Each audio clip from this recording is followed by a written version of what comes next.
buenas tardes a todos. Muchísimas gracias por la asistencia, tanto los que estáis aquí presentes como los que estáis en vía online. Vamos a iniciar la jornada que estaba señalada para hoy sobre el impuesto sobre incremento del valor de los terrenos de naturaleza urbana. En primer lugar, quiero disculpar la ausencia de Juan Diego Miranda, que era el que iba a moderar esta jornada. Él es el coordinador de la sección de Derecho Administrativo, pero por un problema personal le coincidía este horario con otra actividad que tenía y no ha podido asistir. Por lo tanto, voy yo a suplirlo.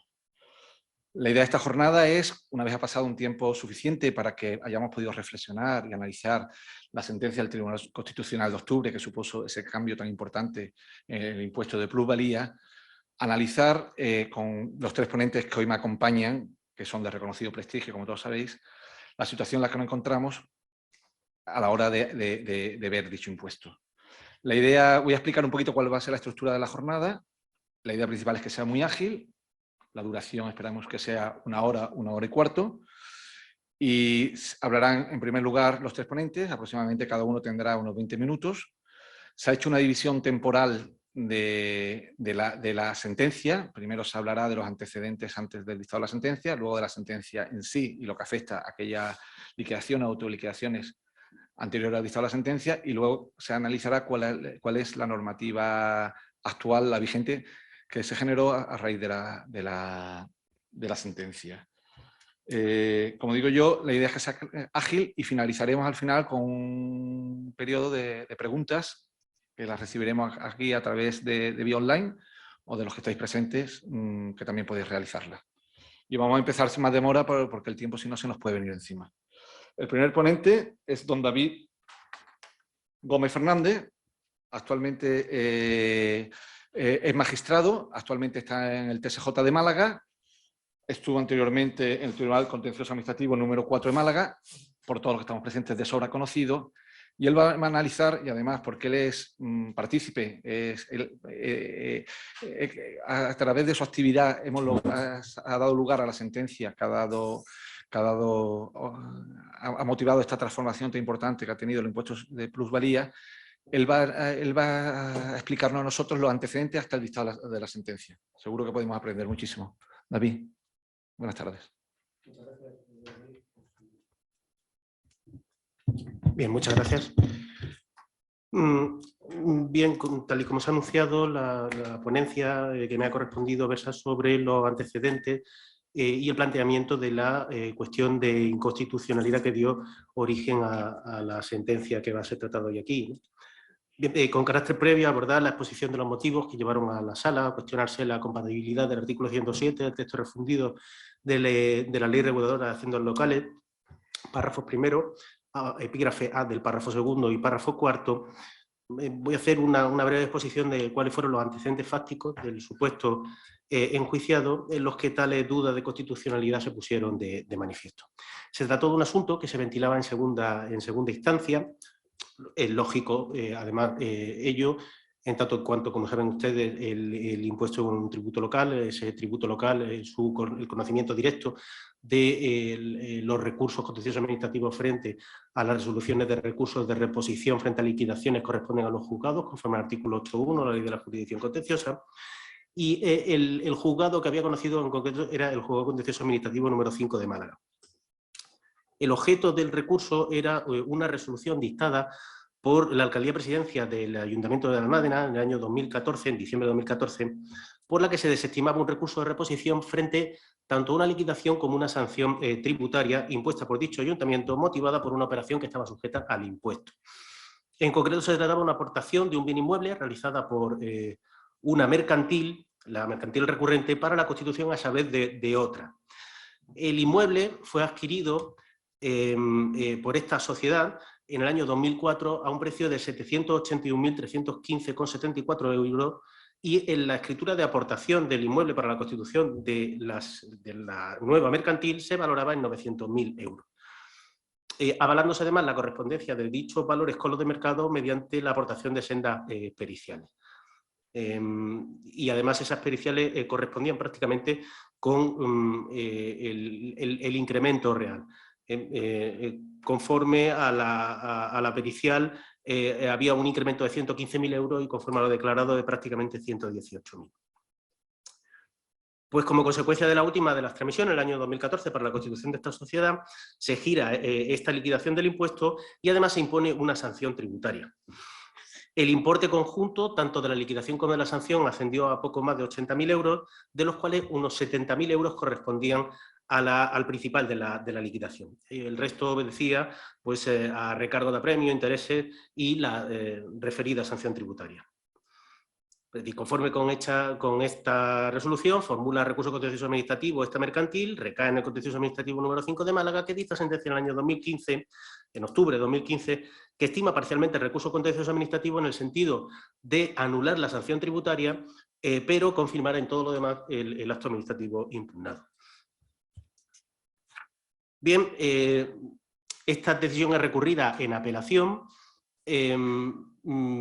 elevándose los autos a la sala en marzo de 2016. Y se señaló para votación y fallo en noviembre del año 2019. Les llamo la atención sobre esto porque, si recuerdan, el día 31 de octubre del año 2019 se publica la sentencia del Tribunal Constitucional 126 del año 2019. Una vez se aborda el estudio preliminar del asunto, era necesario introducir en el mismo una serie de elementos que, por estrictas razones temporales, ni la propia parte cuando recurrió ni el juzgado pudo tener en cuenta. Si se fijan ustedes, la sentencia del año 2015, pues en medio había ocurrido prácticamente una revolución tributaria en todo este asunto, con la sentencia del Tribunal Constitucional 59/2017, 11 de mayo, y con la 126/2019, de 31 de octubre. Que daban respuesta, como saben ustedes, a dos cuestiones de inconstitucionalidad siendo juzgado contencioso administrativo de Jerez de la Frontera y el número 32 de Madrid. Saben ustedes que en la primera pues, se declaró la inconstitucionalidad de los artículos 107.1, 107.2a y 110.4 del texto refundido por cuanto eran inconstitucionales y nulos en la medida que sometiesen a tributación situaciones de inexistencia de incremento de valor. Mientras que la segunda declaró inconstitucional el artículo 107.4 en aquellos casos en los que la cuota a satisfacer fuese superior al incremento patrimonial realmente obtenido por el contribuyente. Pues si hacen ustedes una recapitulación mental en el asunto que abordábamos, pues no estábamos ni en un caso ni en otro. En definitiva, no había un gravamen de una situación inexpresiva de capacidad económica, porque realmente se había habido un incremento, ni tampoco el monto de la liquidación superaba el monto del incremento que había percibido la parte. Sin embargo, pues se detectaba que una parte muy considerable de dicho incremento resultaba finalmente absorbido por la liquidación impugnada, ya se acudiese a los valores que se reflejaban en las escrituras públicas o ya a las periciales que se habían aportado. Además, el porcentaje que absorbía de riqueza esta liquidación estaba muy alejado del teórico que correspondía según la ordenanza fiscal, porque oscilaba entre un 60,82 y un 58,99, según acudiéramos a las periciales o acudiéramos a las escrituras públicas, cuando el tipo de gravamen fijado teórico para esa situación era el 27,5%. En definitiva y en la práctica, por la aplicación del método de estimación de la base imponible contenido en los preceptos cuya constitucionalidad se cuestionaba, la mercantil contribuyente finalmente se veía obligada a abonar más del doble de lo que teóricamente le correspondía. Esta circunstancia resultaba trascendente porque podía poner de manifiesto que la carga fiscal que se le estaba imponiendo podía llegar a concebirse o considerarse como excesiva o exagerada en la terminología empleada por el Tribunal Europeo de Derechos Humanos, a la que, por cierto, acudió igualmente el propio Tribunal Constitucional, la sentencia 126 del año 2019.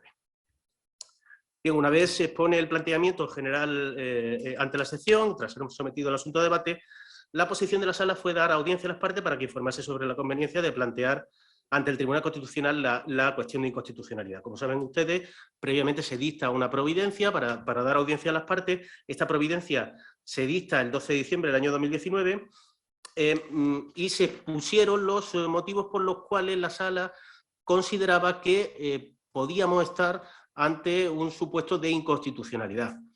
Prácticamente, pues ya me he referido a prácticamente todos los antecedentes. Si acaso ponerle de manifiesto uno de los puntos de esa providencia donde se decía que la sección entendía que el método de cálculo empleado por el legislador para obtener la base imponible del tributo pudiera derivar en cuotas tributarias que supongan una carga fiscal excesiva o exagerada para el contribuyente en supuestos como el descrito. Y ello hasta el punto, y esta matización es importante, que como después pondré de manifiesto, de poder incurrirse en la confiscatoriedad constitucionalmente proscrita en el apartado primero del artículo 31 de la Constitución, atentándose igualmente, no exclusivamente el tema de la confiscatoriedad, el principio de capacidad económica reconocido en dicho precepto. Y se explicaba que se había descartado la aplicación al supuesto de la doctrina recogida en la sentencia 126 del año 2019, recientemente publicada en el Boletín Oficial del Estado, dado que la misma da respuesta a un supuesto diferente al que debe ser resuelto en el presente rollo de apelación, pues declara la inconstitucionalidad del artículo 107.4 en aquellos supuestos en los que la cuota a pagar es superior al incremento patrimonial obtenido por el contribuyente. Como era previsible, la parte apelante, lógicamente, pues se mostraba conforme con el planteamiento de la cuestión de inconstitucionalidad. Igualmente informó favorablemente el Ministerio Fiscal sin que presentase escrito alguno el Ayuntamiento. Bien, tras ello, la sección decide finalmente proceder al planteamiento de la cuestión dictando el auto de 28 de julio del año 2020. Ahí hay un salto temporal que obedece, como probablemente recuerden, a la infausta pandemia que hemos padecido y que seguimos padeciendo. Bien, entro ya, por lo tanto, a exponer brevemente los términos del auto de planteamiento. Lo que se cuestionaba al Tribunal Constitucional era la constitucionalidad de los artículos 107.1, 107.2a y 107.4 del texto refundido de la Ley Reguladora de Haciendas Locales por su eventual oposición a la prohibición de confiscatoriedad contenida en el artículo 31.1 de la Constitución española. Es cierto que la redacción de la parte dispositiva del auto pudiera dar lugar a equívoco, y eso es imputable exclusivamente a quien lo redactó, que soy yo, porque según se infiere de la lectura de su razonamiento, ni la duda de constitucionalidad ni la cuestión que se planteaba se limitaba únicamente a esa posible colisión de estos preceptos con dicha prohibición, sino que igualmente se apuntaba a una posible infracción del principio de capacidad económica. De hecho, así lo entendió el propio Tribunal Constitucional en el epígrafe A del Fundamento Jurídico Segundo, desechando lo que arguía en este punto la Abogacía del Estado. En el mismo, tras exponerse a grandes rasgos los antecedentes fácticos relevantes a efectos de planteamiento de la cuestión, destacándose especialmente que con el tipo de gravamen que en teoría correspondería del 27,5%, la cuota era muy inferior, se comenzaba haciendo mención a la sentencia del Pleno de 31 de octubre del año 2019, igualmente en el sentido de considerar inconstitucional el artículo 107.4 del texto refundido en los términos de la letra del fundamento quinto, es decir, tal y como hemos dicho con anterioridad, en aquellos casos en que la cuota a satisfacer es superior al incremento. A ello se añadía que para alcanzar esta conclusión el alto tribunal razonó en el fundamento jurídico cuarto que si bien en el supuesto que de hecho que había dado lugar al planteamiento de la cuestión no se sometía a tributación una situación en la que existiese un decremento en el valor del terreno de naturaleza urbana, ni tampoco la ausencia de incremento alguno, de la aplicación del tipo de gravamen contemplado en el artículo 108 a la base imponible obtenida, conforme al 107.4, se derivaba una cuota de tal cuantía que comportaba exigir al sujeto pasivo una carga excesiva o exagerada.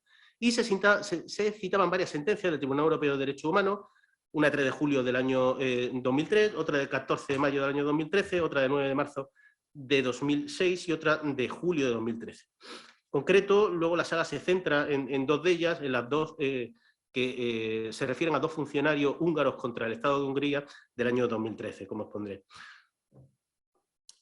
Ahora bien, en el supuesto de hecho que propiciaba el planteamiento, pues no encajaba, tal y como le he expuesto. No obstante, sí entendíamos que la sentencia del Tribunal Constitucional 126 del año 2019 contenía elementos o ciertos puntos de coincidencia, porque si bien nos exigía en el supuesto sometido a la consideración de la sala una cuota que superase el importe de la ganancia obtenida, sí que comprendía una parte significativa de la misma, decíamos. Por eso, la sala razonaba que la duda de constitucionalidad que se suscitaba es si la relación existente entre la cuota tributaria resultante y el efectivo incremento de valor experimentado podía suponer una carga fiscal excesiva hasta el punto de poder incurrir en la prohibición de confiscatoriedad que ha de operar a modo de límite del gravamen. Obsérvese el matiz, porque esta última posibilidad se apunta a modo de supuesto extremo de la condición de exagerada o excesiva, hasta el punto.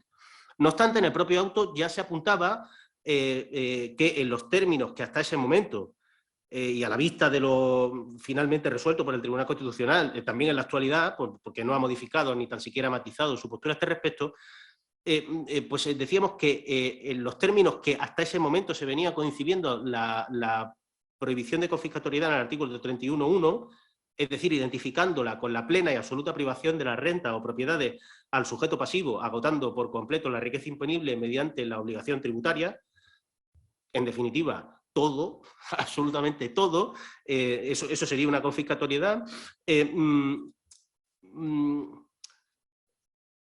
Pues decíamos, ya se disculpen, se venía coincidiendo esta prohibición de la confiscatoriedad en los términos que le acabo de exponer. No se verificaría la existencia de tal confiscatoriedad si se mantuviese esa doctrina. Sin embargo, la Sala venía a apuntar que quizás pudiera reconsiderarse la extensión de este concepto para incluir supuestos en los que el agotamiento de riqueza, si bien no es total, sí que resultaba muy significativa. Por ponerle un ejemplo y reduciendo al absurdo, es decir, si no pudiera ser realmente confiscatoria una cuota tributaria que absorbiese un 99,99 de la riqueza imponible. Bueno, pues no llega al 100, pero francamente está prácticamente al lado, ¿no? Sin embargo, pues esta no ha sido la postura finalmente del Tribunal Constitucional, que no entiende que no procede reconsiderar esta postura, y de hecho en el fundamento jurídico tercero así lo apunta. Dice que pretendíamos la ampliación del contenido de la prohibición constitucional de confiscatoriedad a la luz de la doctrina de la carga fiscal excesiva del Tribunal Europeo de Derechos Humanos, pero que entendían que la cuestión tenía más un natural acomodo en el principio de capacidad económica. De hecho, incluso hay un voto particular concurrente del antiguo presidente del Tribunal Constitucional, del excelentísimo señor González Rivas, que llega incluso a aseverar que el Tribunal Constitucional no ha dado respuesta a la cuestión que se suscitó por la Sala, ¿no? De hecho, se dice que no se dio una respuesta explícita a este concreto planteamiento efectuado por el órgano judicial con base a principio de no confiscatoriedad, que es lo que dicho órgano demandaba a este tribunal. Bueno, esta línea argumental, no obstante, no resultaba incompatible con otra que también se apuntaba con la posible infracción del principio de capacidad económica por ser precisamente exagerada y desproporcionada la carga fiscal impuesta. Para ello se afirmaba que, dada la vinculación existente entre dicha prohibición y el carácter excesivo de la carga tributaria, en la forma que había sido interpretado en el artículo 1 del protocolo adicional del Convenio para la Protección de Derechos Humanos y Libertades Fundamentales, existía la duda de si una carga tributaria que superase el 60% de la riqueza gravada pudiera ser considerada una privación de la propiedad del contribuyente. Y se acudía a las dos sentencias que le he hecho mención con anterioridad, que sí consideraron una violación del artículo 1 del protocolo adicional del convenio, cargas fiscales de entre un 52 y un 68,5%. En concreto, el precepto establece el derecho a no ser privado de la propiedad más que por causa de utilidad pública y en las condiciones previstas por la ley y en los principios generales de derecho internacional. En ambos casos, además, se trataba de supuestos de empleados públicos húngaros que, como consecuencia del cese de la relación de servicio que venían prestando, en un caso había 30 años de servicio, en otro 11 años de servicio, se les indemnizaba con unas determinadas cantidades. Pues bien, esas cantidades se gravaban con un tipo ascendente al 98% en la parte que excediese de 3,5 millones de florines húngaros. Lo que derivó en uno de los supuestos que la carga fiscal total fuese del 52% y en otro caso del 68,5%, porque se superaba ese límite de 3,5 millones de florines en 8,13 millones de florines. Cuando el resto de ingresos personales, el gravamen que se imponía era en un caso el 16% y en otro el 32% por el mismo periodo. Y eso es lo que consideró el Tribunal Europeo de Derechos Humanos, que sí que era una carga fiscal excesiva. Como ven, al menos desde nuestro punto de vista, existían ciertos paralelismos en tanto en cuanto a la carga fiscal resultante sí que se aproximaba bastante. Y es cierto, y así se hacía constar en el autoplanteamiento, que el Tribunal Europeo de Derechos Humanos no vino a establecer en tales sentencias determinados y concretos criterios generales para considerar como tal, es decir, como abusiva, como excesiva, una determinada carga fiscal, y de hecho llega a afirmar que no estaba directamente fijado con algún tipo en concreto, una cifra concreta dentro del tipo. Pero no es menos cierto que a tal efecto sí se ponderaba respecto al principio de proporcionalidad a modo de justo equilibrio, atendiendo a las concretas circunstancias concurrentes en cada caso. Es en este punto donde se apuntaba que, a juicio de la Sala, este equilibrio podía no haberse respetado en el supuesto por verse en la práctica incrementado y, además, de forma muy ostensible, la cuota tributaria que le correspondería abonar si la base imponible se correspondiese con el incremento real, ya que el tipo de gravamen aplicado al incremento de valor experimentado calculado conforme a la fórmula legal arrojaba un resultado pues, que duplicaba realmente lo que teóricamente le correspondía pagar a esta sociedad. En definitiva, en el razonamiento se venía a poner de manifiesto que cuanto menos el principio de capacidad económica, el del artículo 31.1, pudiera no haberse respetado. Que parece, no lo sé, ahora lo veremos, es lo que parece acoger la sentencia 182 de 2021. También poníamos de manifiesto que el artículo primero, el protocolo adicional, no podía erigirse sin más en un parámetro directo de constitucionalidad. Esto, además, es una jurisprudencia muy conocida del propio Tribunal Constitucional, porque el contenido y alcance de los derechos fundamentales, aunque deban interpretarse de conformidad con los tratados y acuerdos internacionales, como refiere el artículo 10.2 de la Constitución española, esto es una función hermenéutica que no convierta tales tratados o acuerdos internacionales en canon autónomo de validez de las normas y actos de los poderes públicos desde la perspectiva de los derechos fundamentales.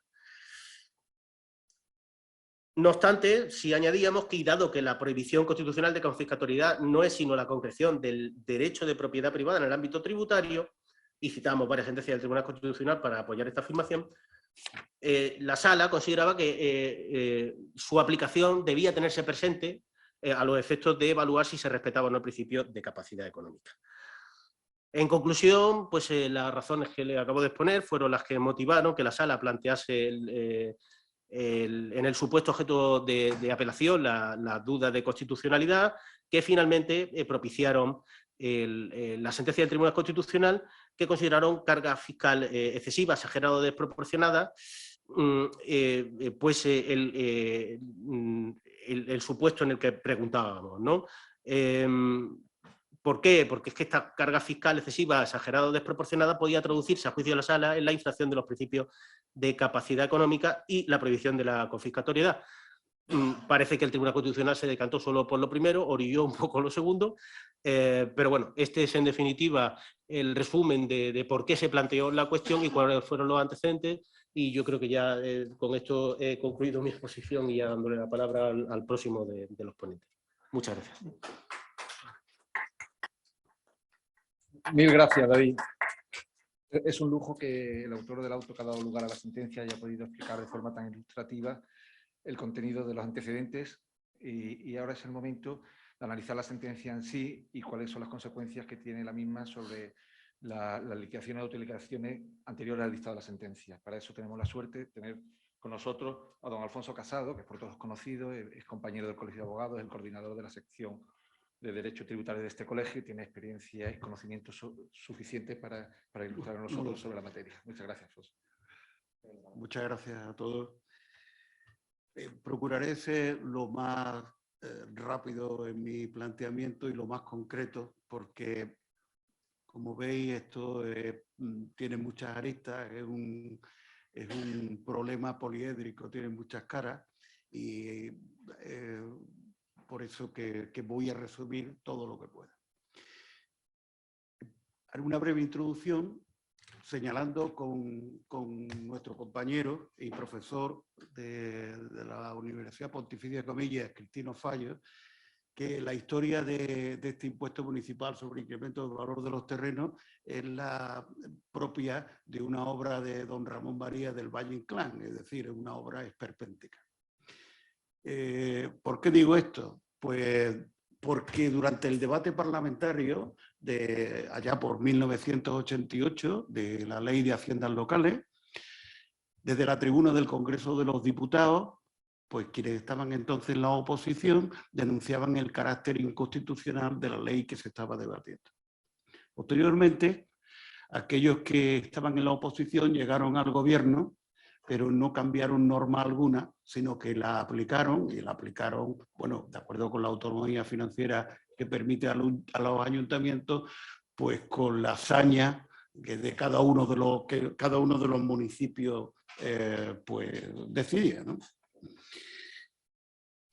Es en 2017, 30 años después, prácticamente de haberse aprobado la Ley de Haciendas Locales, no antes, cuando el Tribunal Constitucional declara la nulidad e inconstitucionalidad de los preceptos que determinan la base imponible del tributo, en la medida en que gravaban situaciones inexpresivas, es decir, donde no había un incremento de patrimonio. En estas sentencias, 4, la 26, 37, 59 y 72 del 2017, no se hace mención alguna de sus efectos retroactivos y una interpretación razonable de su alcance hizo que se plantease por la doctrina, por la práctica judicial, por la abogacía, la posibilidad de una nulidad de todos los preceptos que determinaban la base imponible del tributo, lo que se dio en llamar la tesis maximalista, que por tanto no era solo la nulidad para las operaciones en las que no había un beneficio, sino para todas las transmisiones. Esta tesis maximalista incluso fue acogida por varios tribunales superiores de justicia, particularmente Madrid, Castilla-León, Navarra y Galicia, creo que son los que tienen mayor número de sentencias. Sin embargo, siguiendo con el esperpento, en julio de 2018, el Tribunal Supremo vuelve a la tesis anterior, a la tesis que se llamó entonces minimalista, y refrenda que solo cuando hay pérdida patrimonial es cuando se puede hablar de la inconstitucionalidad del 107.1, segundo párrafo, 107.2 y 107.4. Mientras tanto, el legislador no hace nada, se limita a dejar pasar el tiempo, y ello por independencia también del partido que está en el gobierno, porque inicialmente en el 2017 era el Partido Popular y después, y hasta la fecha, ha sido el Partido de Unidos Podemos. No acaba aquí la cosa. La resolución que hoy nos convoca se filtra por medio de una nota de prensa en la página web del Tribunal Constitucional, como también el texto de la sentencia, su borrador, o que la sentencia 182 del 2021 de 26 de octubre se publique en el Boletín Oficial del Estado número 282 de 25 de noviembre, esto es, 16 días después de entrar en vigor un decreto ley que venía a subsanar el vacío legislativo de una sentencia que todavía no se había publicado en el Boletín Oficial del Estado, de acuerdo con el 164 de la Constitución Española y el artículo 38 de la Ley Orgánica del Tribunal Constitucional. Si no fuera bastante, nos queda aquello de el lunes arreglo lo de la plusvalía. Y en efecto, como si no se hubiera dispuesto de tiempo para aprobar una formal reforma del impuesto, no ya en 30 años, sino en los 4 o 5 que mediaron desde 2017, como pidió así el Tribunal Constitucional, pues la reforma se hace nada más y nada menos que por un decreto ley, por considerar que se daban los supuestos de ser una extraordinaria y urgente necesidad, cuando se han tenido 30 años para solucionarlo, y además cuando la materia sobre la que se regula es una materia esencial del tributo, no meramente formal, cual es la determinación de la base imponible. Yendo ya a la cuestión de inconstitucionalidad y metiéndonos en la sentencia, como nos acaba de ilustrar don David Gómez, el método de cálculo, el auto se plantea porque se destacaba entonces que el método de cálculo empleado por el legislador para obtener la base imponible del tributo puede dar lugar a cuotas tributarias que supongan una carga fiscal excesiva o exagerada para el contribuyente, en los supuestos como el controvertido, el que estaba sometido a juicio, en el que, aun cuando el importe de la cuota tributaria no resulta superior al beneficio realmente obtenido en la transmisión, sí supone una parte muy significativa del mismo. En el caso enjuiciado era el 59% aproximadamente.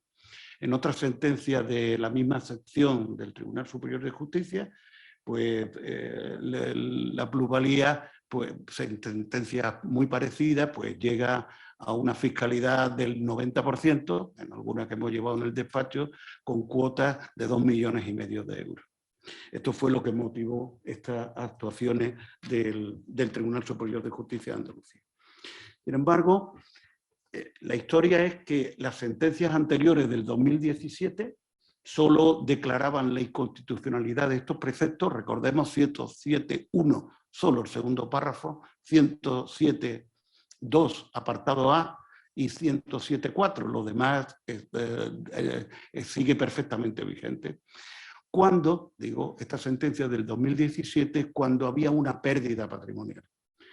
En la sentencia 126 del 2019 cambia el criterio y habla de que la inconstitucionalidad, refiriéndose solo al artículo 107.4, se predicaba de este precepto únicamente en aquellos supuestos en donde la cuota a satisfacer es superior al beneficio realmente obtenido. Es decir, el beneficio es inferior a la cantidad obligada a pagar al ayuntamiento.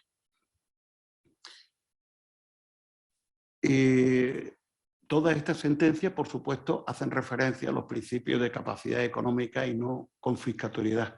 Veremos ahora que la sentencia 182, aparte de proclamar la inconstitucionalidad y nulidad de estos apartados del 107, también hace otros pronunciamientos importantes. Pero bueno, no adelantemos acontecimientos. Lo que sí sería bueno decir es que esta sentencia 126 del 2019 estuvo a punto de hacer lo que se ha hecho luego el 26 de octubre del 2021. ¿Por qué? Porque en su fundamento de derecho cuarto se proclama que en aquellos supuestos en los que de la aplicación de la regla de cálculo prevista en el artículo 107.4 se deriva un incremento de valor superior al efectivamente obtenido por el sujeto pasivo, la cuota tributaria resultante en la parte que excede del beneficio realmente obtenido se corresponde, atención, con el gravamen ilícito de una renta inexistente en contra del principio de capacidad económica y de la prohibición de confiscatoriedad que deben operar en todo caso, respectivamente, como instrumento legitimador de gravamen y límite del mismo. Sin embargo, el fallo luego que hay en esta sentencia 126 de 2019 no desarrolla este fundamento de derecho número cuarto.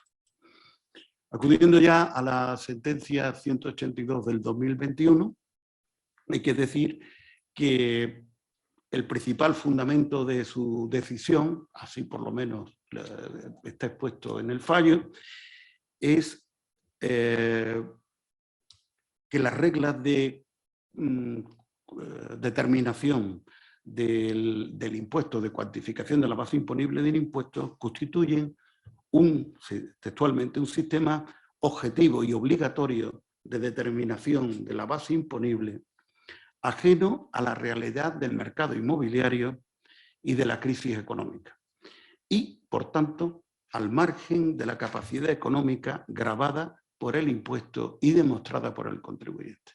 Este es prácticamente el fundamento del fallo. Sin embargo, por supuesto, el fallo es mucho más amplio y tiene otros pronunciamientos jurídicos muy importantes, como son los siguientes. En primer lugar, por el texto de la sentencia que ahora leeré, configura esta sentencia al principio de no confiscatoriedad como un subprincipio o un principio fundamental de los tributos, pero subordinado al de capacidad económica. En concreto, señala la sentencia que la vulneración de la capacidad económica tiene lugar cuando la carga tributaria total resulte desproporcionada, desproporción en el gravamen cuyo enjuiciamiento debe ubicarse no tanto en el principio de no confiscatoriedad, como afirma el órgano judicial, sino el principio de capacidad económica como criterio, parámetro o medida de la imposición. Muy importante.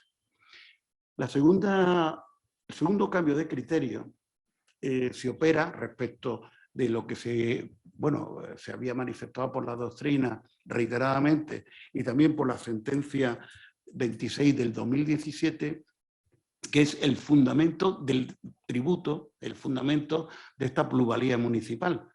Esta sentencia 26 del 2017 me decía que el fundamento del tributo está en que los beneficios obtenidos por los contribuyentes como consecuencia de la actuación urbanística del ayuntamiento. Aquí en la sala hay algún letrado que conoce bien esto en sus propias carnes. El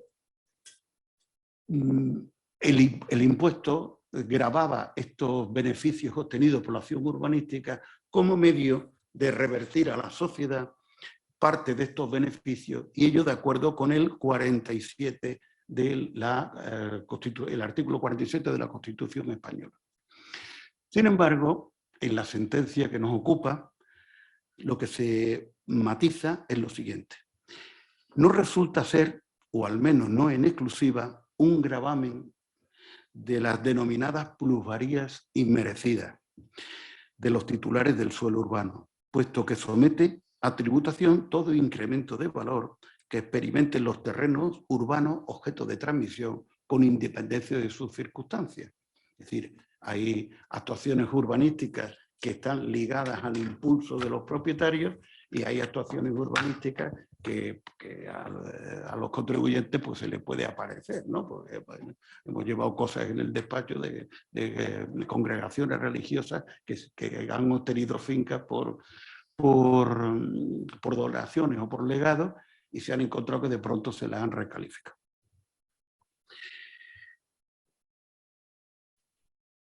Muy importante también es otro cambio de criterio, los ingleses le llaman overruling, nosotros vamos a decir cambio de criterio, y es que para las sentencias 26, 59 y 126 del 2017 y 126 del 2019 afirmaban que el principio de capacidad económica, el del artículo 31.1 de la Constitución española, solo puede predicarse del sistema tributario en su conjunto.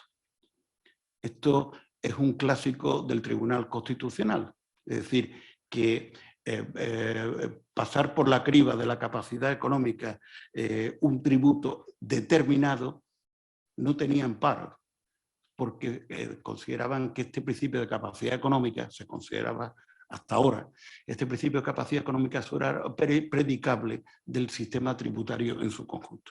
Sin embargo, ahora se reconoce abiertamente que esa doctrina constitucional no es correcta y que la adecuación de los tributos a la capacidad económica del contribuyente será una cuestión de grado en función de la categoría y caracteres de cada tributo. Este cambio de doctrina posibilita no solo el control de los tributos en torno a la capacidad económica, no solo de este tributo, sino de cualesquiera otro. Finalmente, igual en la sentencia 59 del 2017 consideró válido el sistema objetivo de determinación de la base imponible, el que se daba en estos artículos derogados. Tanto es el valor del terreno, tantos años lo ha tenido usted en su patrimonio, tantos son los coeficientes, tanto me tiene usted que pagar. Ahora se proclama lo siguiente, textualmente de la sentencia 182. Se afirma que la renuncia a gravar según la capacidad económica real manifestada en el hecho imponible, estableciéndose base objetiva o estimativa, no puede ser arbitraria, sino que exige justificación objetiva y razonable, justificación esta que debe ser más sólida cuanto más se aleje de la realidad el método objetivo elegido normativamente. Muy importante estas 4 modificaciones. Pero sin duda la guinda de esta sentencia está constituida por el fundamento de derecho sexto, que es el que destinado a la delimitación del alcance y efecto de la sentencia. En un primer apartado de este fundamento de derecho sexto se proclama que la declaración de inconstitucionalidad en unidad del 107, 107.2, 107.4 supone la expulsión, bueno, no se puede ser más rotundo, supone la expulsión del ordenamiento jurídico, dejando un vacío normativo sobre la determinación de la base imponible que impide la liquidación, comprobación, recaudación y revisión de este tributo local y, por tanto, de su exigibilidad. Sin embargo, en su apartado segundo se incluye una referencia insólita en nuestra jurisprudencia constitucional, que es referirse al momento de dictarse la sentencia, es decir, el 26 de octubre, recordemos, la sentencia se dicta el 26 de octubre, y se publica en el boletín oficial del 25 de noviembre, un mes después. Pues bien, esta referencia al momento de dictarse la sentencia se contiene en el segundo apartado de este fundamento jurídico, en el que se establece la limitación del efecto de la sentencia para las liquidaciones y autoliquidaciones que pudieran ser revisadas con fundamento en la repetida sentencia. Por tanto, existe, al menos a mi juicio, una posible discordancia temporal entre la mutilación, en mi opinión, inconstitucional de los derechos de los administrados de recurrir, porque se le limita el 26 de octubre, pero, sin embargo, en la administración, esos preceptos, los que tantas veces hemos citado, siguen vigentes hasta el día 25 de noviembre que se publica la sentencia. Es decir, el administrado no puede recurrir una liquidación, no puede impugnar por el 123 de la Ley General Tributaria su autoliquidación, pero la administración sí podría dictar nuevas liquidaciones. Esta los preceptos de la Constitución y del Tribunal Constitucional no hay otra lectura. Sin embargo, esta interpretación, bueno, yo qué sé, como decir, es más, sería más apropiada en la Edad Media que en una sociedad en la que el artículo 1 de su Constitución señala que España se constituye un Estado social y democrático de derecho que propugna como valores superiores de su ordenamiento jurídico la libertad, la justicia, la igualdad y el pluralismo político. Pero la cosa es así. Los administrados no tienen vedada su posibilidad de recurso al 26 de octubre y, sin embargo, los preceptos que habilitan las liquidaciones o los recursos de la administración se anulan el 25 de noviembre.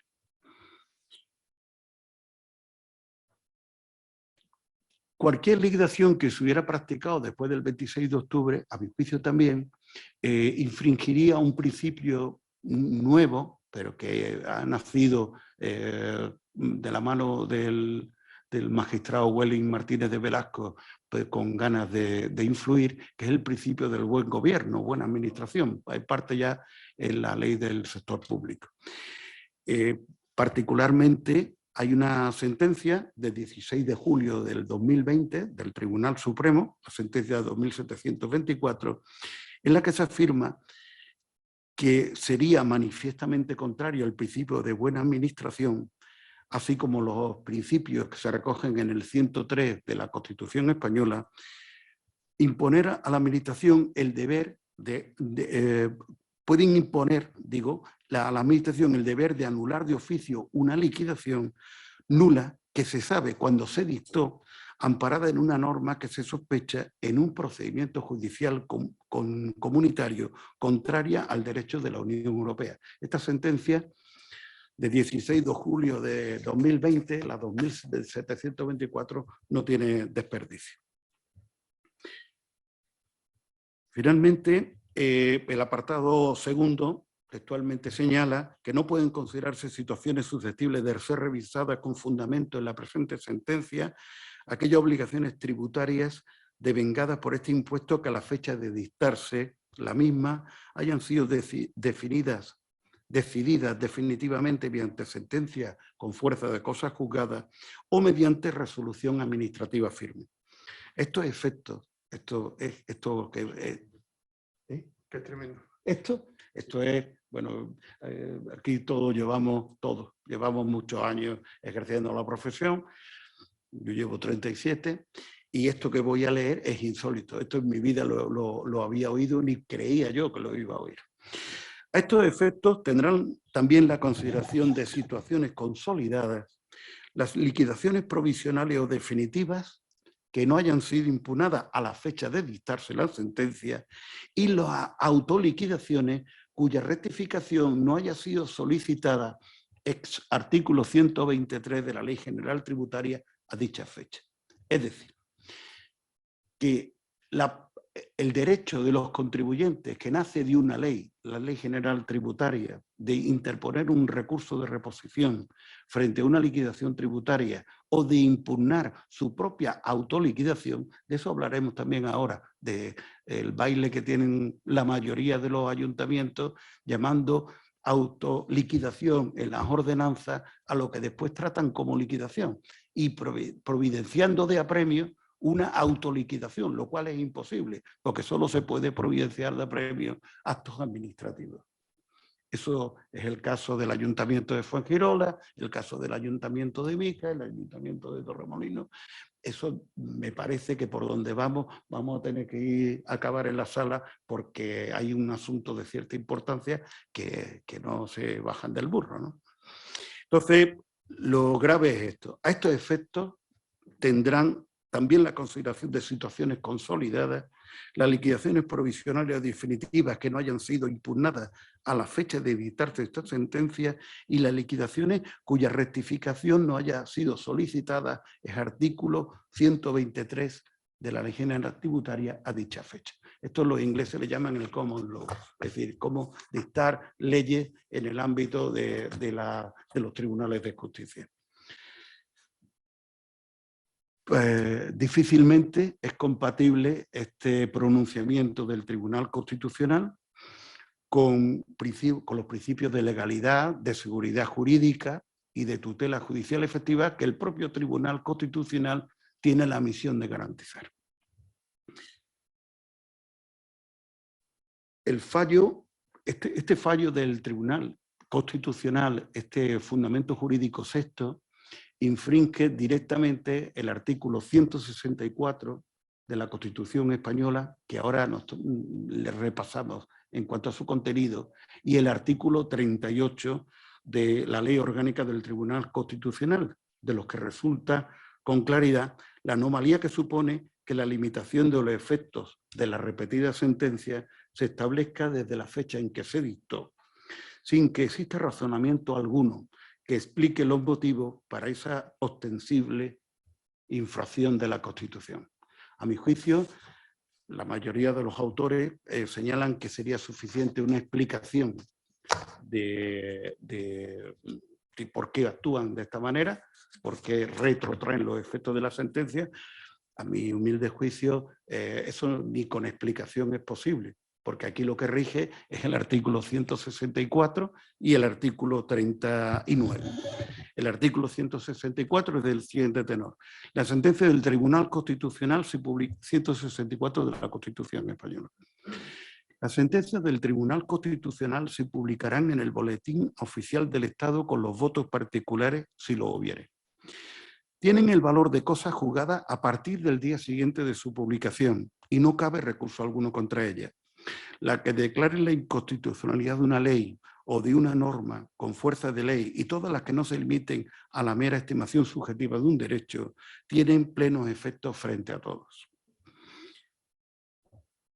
Por su parte, el artículo 39 de la Ley Orgánica del Tribunal Constitucional, no cualquier ley, cuando la sentencia declare la inconstitucionalidad, declarará igualmente la nulidad de los preceptos impugnados, así como, en su caso, la de aquellos otros de la misma ley, disposición o acto con fuerza de ley a los que deban extenderse por conexión o consecuencia. Por tanto, no hay en la legislación española, en la legislación orgánica española, en la legislación constitucional española, norma que habilite al Tribunal Constitucional a ver esta limitación de derechos, esta expropiación de los derechos de los administrados, que está en el fundamento jurídico sexto. De ahí la seria preocupación que suscita esta sentencia 182, que renuncia a explicar las razones que motivan la extraordinaria limitación de los efectos del fallo, que se extiende no solo a las resoluciones administrativas firmes, no contempladas en la Ley Orgánica del Tribunal Constitucional, sino también a las autoliquidaciones cuya rectificación no se hubiera instado a la fecha de dictarse la sentencia. En definitiva, el Tribunal Constitucional, en una decisión sin precedentes, ha decidido prescindir de la Constitución que le corresponde interpretar, pero de la que no debería prescindir. Sobre todo porque es más que probable que algunos contribuyentes, que muchos de ellos sorprendidos o irritados por el fallo, recorran ahora de manera paciente las vías jurisdiccionales oportunas para obtener el fallo que proclame lo que debería ser obvio, la sujeción del Tribunal Constitucional en la determinación de los efectos de la sentencia a la Constitución española y a la Ley Orgánica del Tribunal Constitucional. Con el profesor... 2 minutos.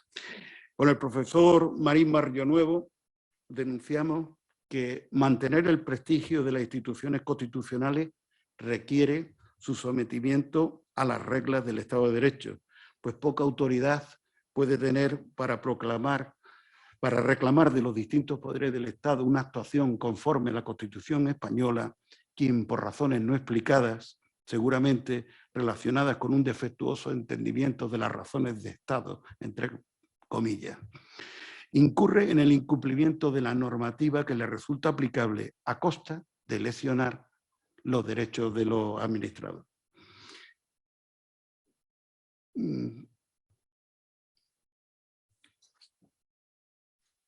Cabe ahora preguntarse qué hacer. ¿Qué hacer? Aquí hay de todo. Creo que después hablaremos un debate. La posibilidad de un recurso que bueno, muchos autores lo preconizan, que es impugnar las autoliquidaciones o las liquidaciones con los fundamentos de la sentencia, pero sin hacer referencia a ellas. Con eso creen muchos, y de reconocida solvencia, que van a poder obtener un fallo nuevo del Tribunal Constitucional.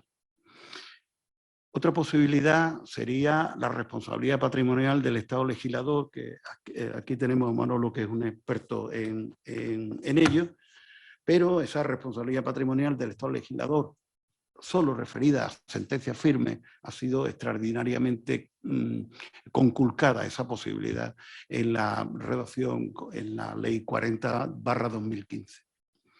Sinceramente creo que veo el panorama muy negro y creo que lo más eficaz sería ir al Tribunal Europeo de Derechos Humanos por la conculcación del principio de la tutela judicial efectiva. No hay en España más que el Tribunal Constitucional, el Tribunal Supremo no tiene competencia para enmendarle la plana al Tribunal Constitucional, tendremos que salir de España después de haber agotado todos los procedimientos y si formando parte de la Unión Europea, lo suyo sería acudir al Tribunal Europeo de Derechos Humanos. Sin embargo, en el catálogo de los derechos fundamentales a defender por el Tribunal Europeo de Derechos Humanos, existen la sentencia a la que se ha referido don David Gómez, pero no está pensado para esto, no está pensado para, digamos, reclamaciones de ricos, sino que está pensado para lecciones fundamentales de derechos de la persona. Con esto concluyo. Muchas gracias por vuestra presencia, paciencia y amable atención.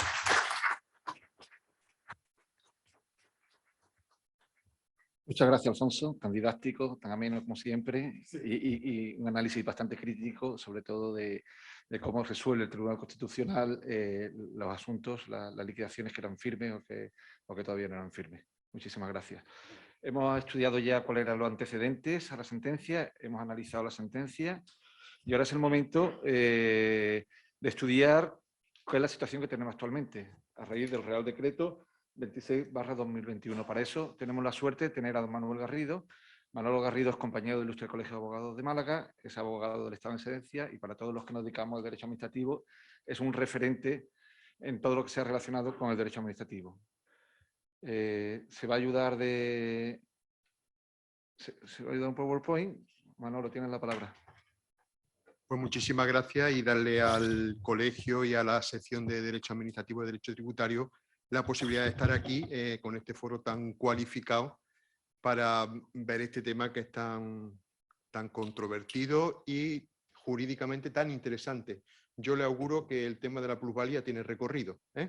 Yo creo que don David, en algún momento creo que los tribunales de justicia tendrán que pronunciarse sobre cuestiones relativas a la plusvalía, no con la nueva regulación, sino con la regulación que ha sido declarada inconstitucional, porque como bien ha dicho Alfonso, la delimitación del alcance de la declaración de inconstitucionalidad que el propio Tribunal Constitucional expresamente introduce, porque es un pronunciamiento expreso, es decir, se ha hecho ad hoc, pues suscita dudas de constitucionalidad y de legalidad. Que hay cosas que chirrían, que bueno, los que estamos un poco en esto, no que estamos mucho poco, pero bueno, lo que hemos estudiado, pues la verdad es que nos llama la atención algún pronunciamiento, el tema de las autoliquidaciones, que no sean impugnables.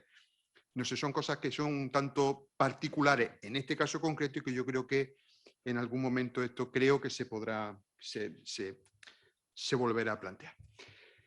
De los polvos que nos han contado magníficamente don David y Alfonso, pues viene, no diré el lodo, porque no es un lodo, viene el decreto ley que aquí nos vamos a ocupar. Se dictó la sentencia del Tribunal Constitucional, fecha 26 de octubre, y recordar la hemeroteca de ese periodo de tiempo que duró 13 días. La polémica que se planteó con la declaración de inconstitucionalidad de la base imponible del impuesto de plusvalía. Permito, ya digo, irnos a la hemeroteca, con esa expresión tan de aquí y tan gráfica de el lunes os soluciono la plusvalía, ¿de acuerdo? Bueno, en 13 días se ha tratado de solucionar el problema de la plusvalía. Cuando el Tribunal Constitucional, en las primeras sentencias que dictó, declarando la inconstitucionalidad de someter a tributación la inexistencia de capacidad económica, ya decía que era el legislador el que tenía que llevar a cabo la regulación, porque esos fallos del Constitucional también eran muy limitados, solamente el tema de las minusvalías. Es decir, el legislador y los poderes públicos ejecutivos estaban advertidos, porque el Constitucional desde las primeras sentencias lo dijo, pero no se hizo nada hasta que llegó la sentencia de 2021 y en 13 días se trató o se ha tratado de solucionar el problema de la plusvalía. ¿Cómo se ha llevado a cabo la solución? Por lo menos hasta ahora. Bueno, mediante la aprobación de este Real Decreto Ley, el 26/2021, de 8 de noviembre, por el que se adapta el texto refundido de la ley a la reciente jurisprudencia del Tribunal Constitucional respecto del impuesto sobre incremento de valor de los terrenos de naturaleza urbana. Hay que reconocer aquí al legislador ejecutivo, a un decreto ley, por tanto viene de la potestad legislativa del gobierno, que honesto el legislador, el Ejecutivo, porque dice que se adapta a la reciente jurisprudencia del Tribunal Constitucional, y es cierto, pero no solamente eso, tenía que haber añadido la jurisprudencia del Tribunal Supremo, porque recordar que el Tribunal Supremo en 2018 también dictó una serie de sentencias en los que fijaba una serie de criterios para determinar cuándo estaba en tu supuesto de plusvalía o de minusvalía. La famosa aportación de los títulos públicos de transmisión, escritura de compra-venta, escritura de compra y de venta. Es decir, que esa jurisprudencia que no venía del Constitucional, que estableció el Tribunal Supremo y que los Tribunales Superiores de Justicia, los propios juzgados, la estaban aplicando, también se recoge en este Real Decreto Ley.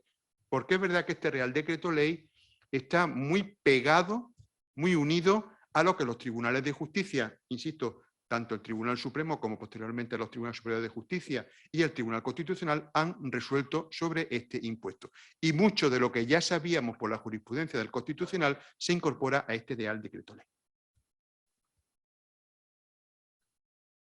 A ver, voy a pasar aquí. Discúlpame.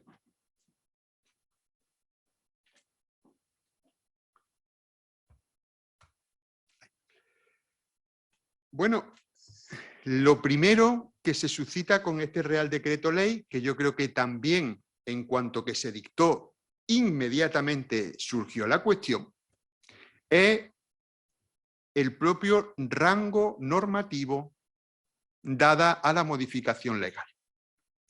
Es decir, se utiliza un Real Decreto Ley.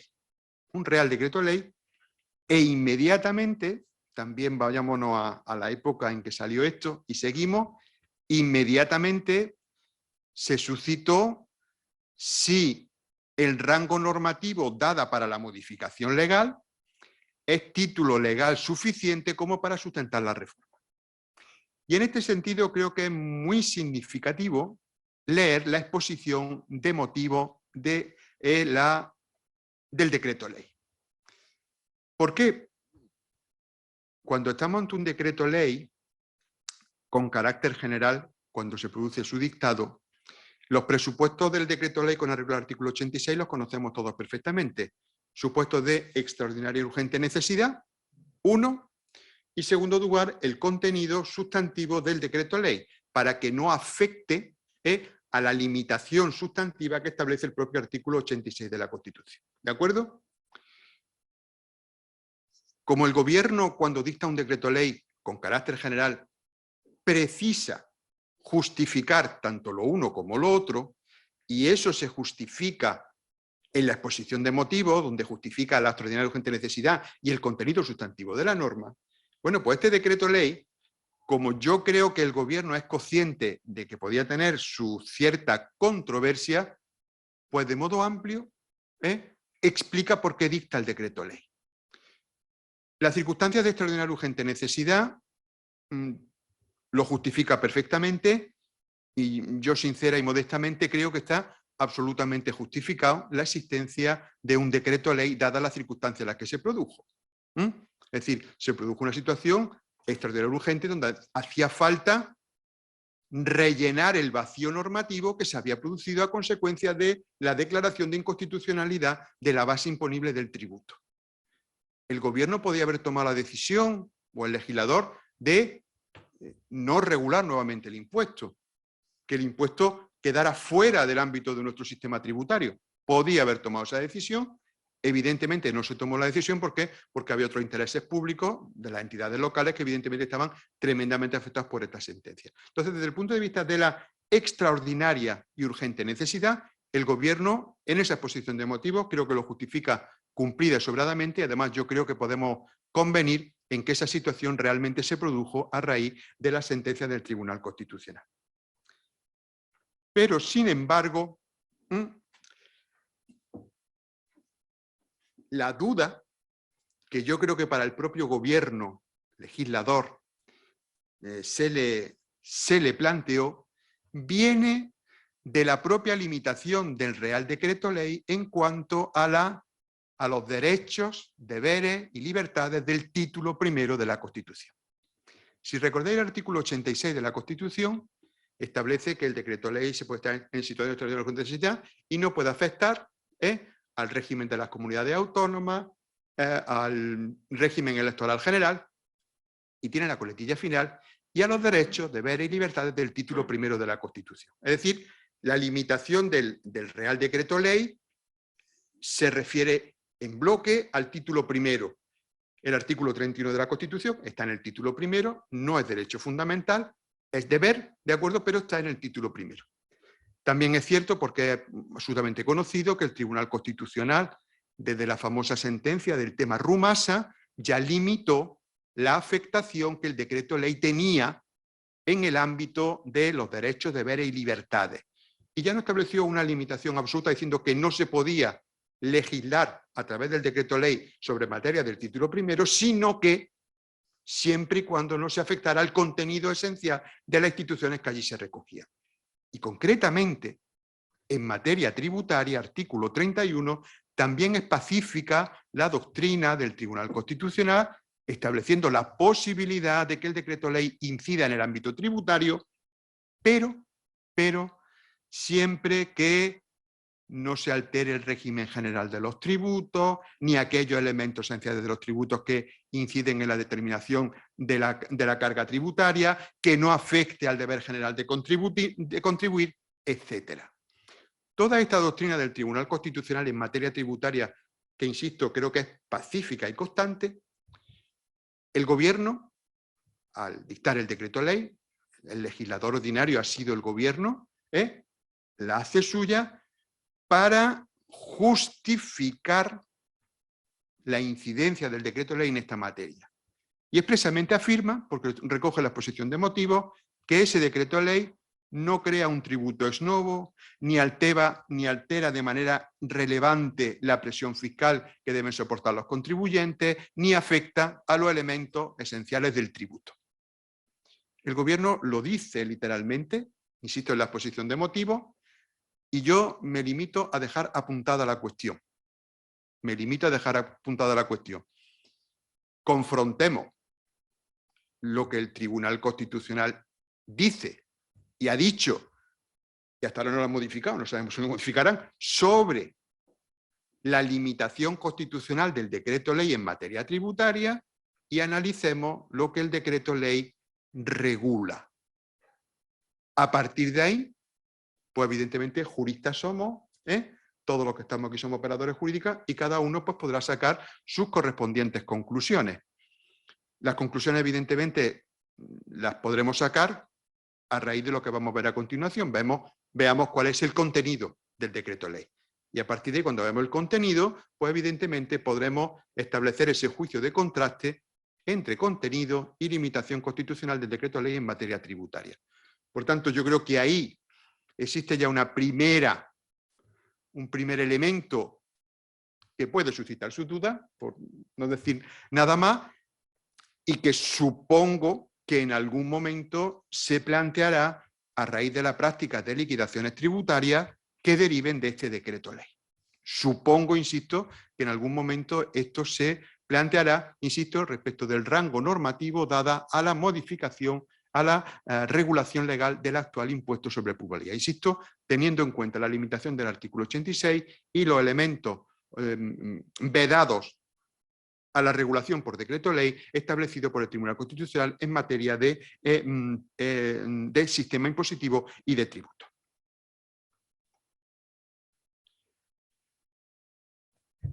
Hecha esta exposición, en primer momento, es decir, la propia justificación normativa de la norma que aquí estamos viendo, ¿de acuerdo? Vamos a la regulación sustantiva.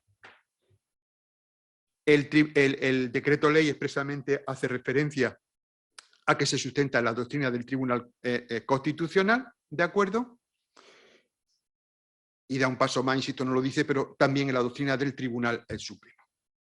¿En qué sentido? En primer lugar, establece, como no podía ser de otro modo, un supuesto de no sujeción. ¿De acuerdo? Esto no existía en la normativa declarada inconstitucional y todavía en vigor en aquello que no fue objeto de declaración inconstitucional, ¿de acuerdo? Que derivaba expresamente de las primeras sentencias del Tribunal Constitucional, que expresamente era el supuesto en el que decían que el impuesto iba a ser o podía ser inconstitucional, y de las sentencias del Tribunal Supremo de 2018 que interpretaron lo que el Tribunal Supremo estaba diciendo. Y expresamente establece el supuesto de no sujeción en aquellos supuestos en los cuales se produzca una transmisión de bienes inmuebles de naturaleza urbana que no produzcan un incremento del valor de los terrenos, sino que expresamente establezcan supuestos de minusvalía. Expresamente regula el supuesto de no sujeción. ¿Con qué connotaciones, con qué elementos característicos? Prácticamente está recogiendo legislativamente, insisto, lo de la sentencia del Tribunal Supremo. Establece la obligatoriedad, la carga de la prueba, de la demostración de la minusvalía en el interesado, en el contribuyente, en el obligado tributario, como ya establecían las sentencias del Tribunal Supremo, donde expresamente se establecía. Es importante tener en cuenta que mantiene o establece la obligación formal de la declaración de la transmisión. En el ínterin que medio entre 2018 y esta sentencia se suscitaban las dudas de si esas minusvalías tenían que ser o no declaradas. Por ejemplo, aquí en el Ayuntamiento de Málaga, si recordáis, sacaron una especie, es que no sé muy bien cómo calificarlo, sino como una solicitud, una declaración, un documento formal bastante extraño, para que los contribuyentes, los obligados tributarios, pudieran alegar la existencia de la minusvalía. Porque, insisto, expresamente no se modificó y no se estableció cómo tenía que hacerse esto. A partir de ahora, expresamente se establece la obligación formal de declaración de transmisión. Por tanto, aunque exista la minusvalía, hay que declararlo tributariamente. ¿De acuerdo?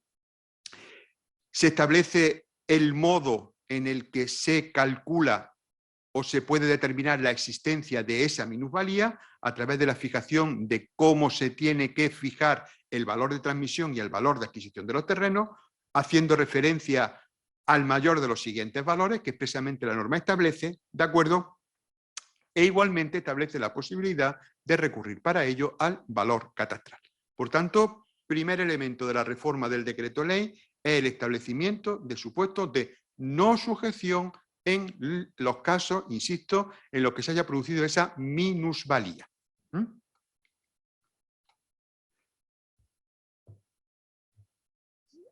Como dijeron las primeras sentencias del Tribunal Constitucional, en el tema de las plusvalías, el impuesto era inconstitucional cuando sometiera a tributación manifestaciones inexistentes de capacidad económica. Así, en su contrario, el Tribunal Constitucional en esa primera sentencia expresamente estableció la constitucionalidad del precepto a través o en los supuestos en los que realmente existiera esa plusvalía, ese incremento en el valor de los terrenos. Pues en coherencia con lo que dijo el Tribunal Constitucional, el legislador, en este Real Decreto Ley, establece que en los supuestos que exista esa plusvalía, ese incremento, evidentemente esa manifestación de capacidad económica será sometida a tributación. ¿Cómo se configura la base imponible? A modo análogo a como se establecía en la legislación declarada inconstitucional, por la diferencia entre el valor de adquisición y el valor de transmisión, pero ¿dónde se produce el cambio en la determinación de la base imponible para dar respuesta a lo que dijo el Tribunal Constitucional? Pues a través del establecimiento de los métodos de estimación de la base imponible. Si en la legislación derogada,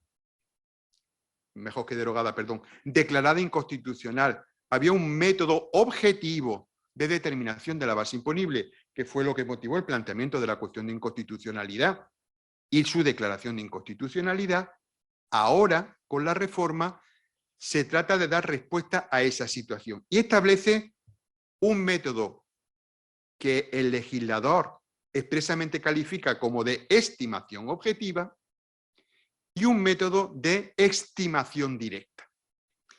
El método de estimación objetiva de la base imponible presenta unos caracteres similares a los que hasta ahora mismo teníamos. Se toman en cuenta valores catastrales, se aplican coeficientes y periodos de generación del incremento patrimonial. Pero, junto a este método de estimación objetiva de base imponible, se establece el método de estimación directa. Es decir, en aquellos supuestos en el que el obligado tributario entienda que a través de un método de estimación directa de base imponible, es decir, de medición directa del hecho imponible a través de los instrumentos que establece la ley, pueda estar sujeto a una tributación más favorable, podrá optar por la aplicación de este método de estimación indirecta estimación directa de base imponible.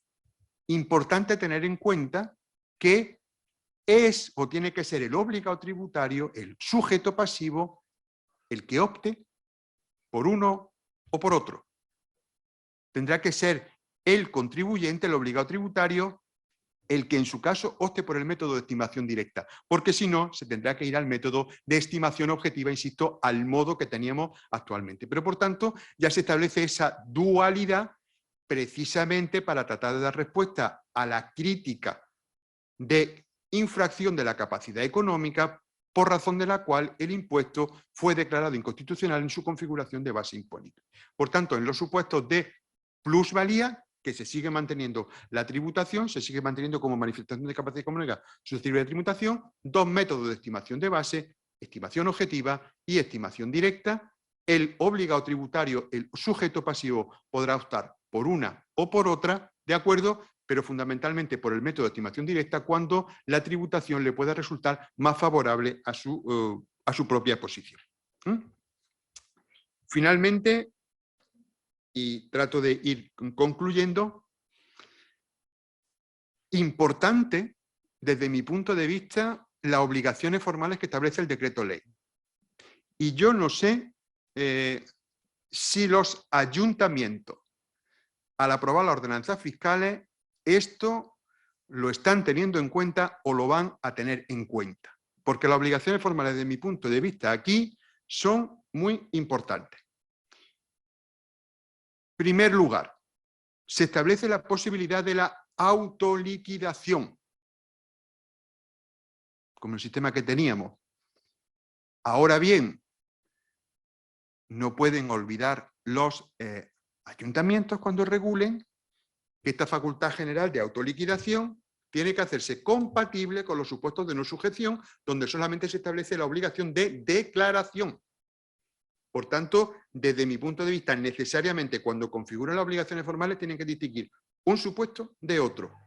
Cuando no hay hecho imponible, no se puede autoliquidar, porque la autoliquidación sabemos que técnicamente implica una puesta de manifiesto con una determinación de cuota tributaria.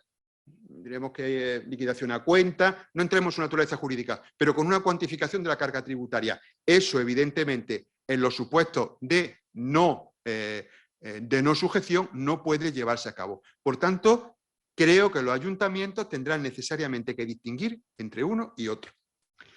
Segundo, se establece la posibilidad de la comprobación de valores. También se discutía esto en las primeras sentencias del Tribunal Constitucional y ahora expresamente se reconoce la posibilidad de la comprobación de valores. Ahora bien, es importante tener en cuenta que una cosa es la comprobación de valores como método de corrección de la base imponible y otra cosa distinta es la facultad de comprobación que genéricamente se recoge a favor de la Administración tributaria en la propia Ley General Tributaria. Y entonces, la Administración tributaria necesariamente tendrá que distinguir cuando estamos en A y cuando estamos en B. Porque, como mezclemos A y B, pues vamos a tener un problema de gestión del tributo y nos podremos encontrar con que en un plazo X de tiempo nos encontremos con resoluciones económico-administrativas de los ayuntamientos que tengan el órgano económico-administrativa o luego después de los tribunales de justicia, en los que la administración tributaria, en este caso local, mezclando la facultad de comprobación con la facultad de comprobación de valores, llegue a dos sitios o llegue al mismo sitio por el camino equivocado. Por tanto, muy importante distinguir la comprobación de valores, en cuanto a procedimientos de corrección de base imponible, de la facultad de comprobación que genéricamente establece la Ley General Tributaria. Tercer elemento. Se prevé la necesidad de la adaptación de las ordenanzas fiscales a la nueva legislación. Y si no, la aplicación directa del Real Decreto Ley. Esto creo yo que quizás sea más disquisición intelectual que realidad, ¿de acuerdo?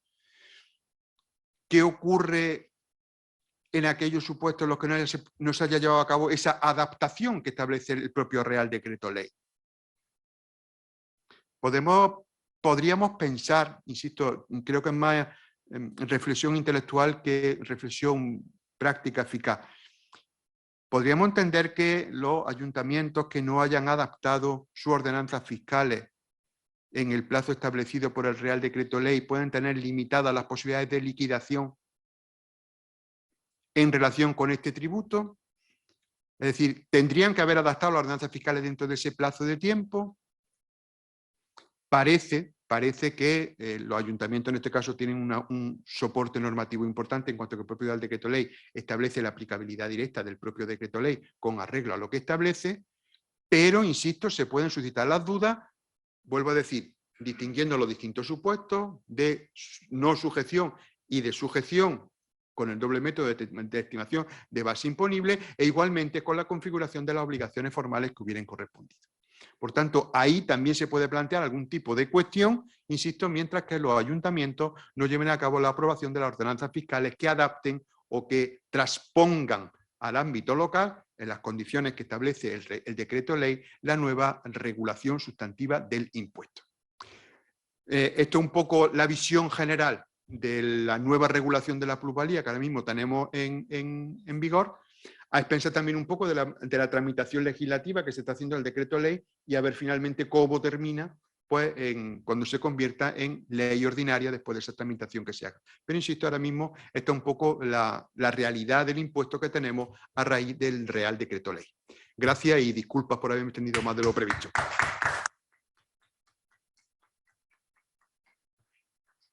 Muchísimas gracias, Manolo, muy clarificador todo. Y vamos a pasar, vamos muy mal de tiempo, llevamos hora y media, y vamos a pasar al turno de preguntas. Se han recibido una serie de preguntas a través del apartado de preguntas y respuestas de la versión online de estas jornadas. ¿Cómo? Sí, voy a plantear 3 preguntas a los ponentes, extraídas de esta, y luego si alguien de la sala quiere hacer una pregunta, le daré la palabra. Voy a dirigirle a alguno de los ponentes un poco por ser más cómodo, pero bueno, se puede completar por quien lo considere oportuno. Bueno, la primera pregunta para ti, Alfonso, es una compañera que indica que está interviniendo en una compra-venta en la que se asesora a unos vendedores que tienen unas pérdidas de 150.000 euros. Estos señores son los residentes fiscales en España y el comprador quiere retener la plusvalía. ¿Qué considera que es correcto o no es correcto cuando hay pérdidas?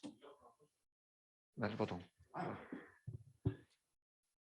A ver, el asunto es que el comprador siempre tendrá derecho a realizar unas tareas de due diligence, de comprobación de que si esas pérdidas son reales. Pero puesto que la responsabilidad va a recaer sobre él, pues yo retendría, visto lo que hay, yo retendría, tomaría garantías sobre esa posibilidad de una liquidación complementaria. De suyo, esas pérdidas hacen que no se produzca el hecho imponible del tributo. Hoy se declara, al definir el hecho imponible, la Ley General Tributaria define el hecho imponible como el supuesto de hecho tal, y que la ley delimitará el hecho imponible mediante el establecimiento de supuesto de no sujeción, que es lo que ahora se hace. Las pérdidas, una transmisión a pérdida, no devenga el hecho imponible del tributo, ni siquiera la obligación de declarar, porque la declaración va acompañada del devengo del tributo. Otra cosa es que por garantía de si se ha realizado el hecho imponible o no se haya realizado, se obligue a los contribuyentes a aportar los documentos acreditativos de la falta de realización del hecho imponible. Pero visto lo que hay, yo creo que debería retener el dinero. Sí, y a colación de tu respuesta, en los supuestos en los que se comunica, porque no ha habido pendiente. No, sí, porque te voy a preguntar yo, bueno, ya, porque otra de las preguntas, sí. ¿Los ayuntamientos están resolviendo ante esas comunicaciones? ¿Tenéis conocimiento? Los ayuntamientos no están resolviendo, a excepción del ayuntamiento de Mijas, que lo hablaba antes con los compañeros de la mesa. Perdona, le digo a relación, cuando se está comunicando, he realizado una transmisión, pero no tiene beneficios, por lo tanto no tengo que tributar. ¿Esas comunicaciones el ayuntamiento está resolviendo o simplemente se Hasta comunica? ahora no tenemos ninguna contestación sobre eso. Y para Manolo, se plantea una compañera que presentó una solicitud de liquidación al Ayuntamiento de Málaga en enero y verbalmente se le ha indicado que como no hay normativa municipal al respecto, no se va dice que tenga paciencia y que no se le va a resolver. Y plantea a la compañera si pasados 6 meses desde la presentación, sin obtener la liquidación, podría solicitar la caducidad y por ello no pagar el tributo. ¿Qué considera? La caducidad ya sabemos que en su caso produce la terminación del procedimiento, pero no extingue el derecho. Entonces, en el supuesto que se diera esa caducidad, que yo creo que no se daría, nunca daría lugar a la prescripción del derecho de administración a liquidar. Por tanto, sería pan para hoy, hambre para mañana, ¿de acuerdo? Y respecto de lo que decía Alfonso, el tema de decir, yo por el conocimiento que tengo, yo creo que es que el ayuntamiento ahora, con la nueva plusvalía, yo creo que no están haciendo nada. ¿Por qué? Porque es que están todavía pendientes de resolver el problema de lo que tienen de antes. Entonces, que hay ahí un apalancamiento de liquidaciones tributarias. Entonces, yo creo que están todavía pendientes de resolver lo atrasado y cuando resuelvan lo atrasado empezarán con lo nuevo. Entonces, con la nueva plusvalía yo no he visto ni tengo noticias de que estén haciendo ni liquidando, ni comprobando, ni nada por el estilo. Vale, muchas gracias. Don David, se plantea en los tribunales de instancia aquellos recursos contenciosos administrativos que están versando sobre liquidaciones dictadas con anterioridad a la sentencia, ¿cómo están reaccionando las entidades locales? Y las consecuencias que tiene un tipo de reacción u otra. Pues sí. Vamos a ver, creo que se acaba de decir que yo sepa al menos el ayuntamiento que quizá ha tomado la iniciativa ha sido Mijas, porque creo que el mismo día o el día anterior de la publicación en el Boletín Oficial del Estado de la sentencia dictó un acuerdo de pleno en el cual reconoció la procedencia de iniciar los procedimientos de devolución de ingresos indebidos respecto de un montón de liquidaciones que tenía ahí pendiente de resolver los recursos, estimando los recursos. Claro, esto se está planteando de forma prácticamente coetánea con la propia publicación de la sentencia y a lo que alcanza mi conocimiento, por lo menos, que lo que está propiciando es el archivo de los procedimientos por satisfacción en vía administrativa en la inmensa mayoría de ocasiones, al amparo del artículo 76 de la Ley de la Jurisdicción Contenciosa, y no se están imponiendo costas. ¿Qué ocurre? Que hay otros muchos ayuntamientos que van, digámoslo así, un poco pues apurando mucho y un día o dos antes de la vista pues vienen con una propuesta o vienen con una resolución y hasta donde mi conocimiento alcanza, yo puedo hablar también por lo que yo he experimentado en mi propio juzgado, ¿no? En el contencioso 4, pues se están imponiendo, en ese caso sí se están imponiendo las costas procesales, sobre todo cuando ha habido bastante tiempo para reaccionar, ¿no? Sí, no... Además parece la postura natural, en el sentido que, bueno, es que el contribuyente lleva razón desde un principio. Y entonces se ha metido en todo este fregado de buscarse un abogado, de tener que abonar ese asesoramiento y claro, eso hay que resarcirlo, entendemos. Bien, pues muchísimas gracias. ¿Alguna pregunta? Enrique, a lo mejor la puedes en voz alta y luego que el ponente repita la pregunta. ¿Se escucha? Vale, pues genial.